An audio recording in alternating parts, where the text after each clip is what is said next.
Na-slash din ako sa army. Na. Oo, kakwentuhin namin si Kuya. Na-slash ako, hindi ako natuloy. Kasi kung natuloy ako na nung time na yun, Hindi ka na dito yung mga nagtatrabaho. kabatch ko, inambos sa basilan.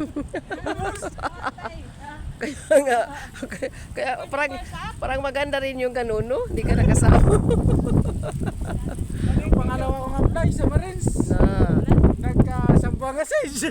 Oo, tama. Maganda yun. At least, kumbaga, niligtas ka pa Yung ng ano. pangatlo ko, mag-a-apply ako ng Scout Ranger. Nagka-marawi message. Ang galing.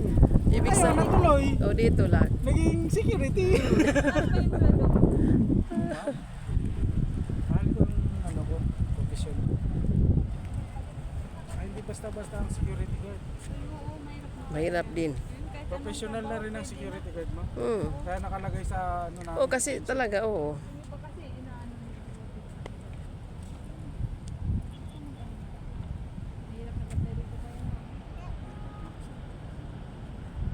Sa akin, nasortehan lang ako. Sa ganito.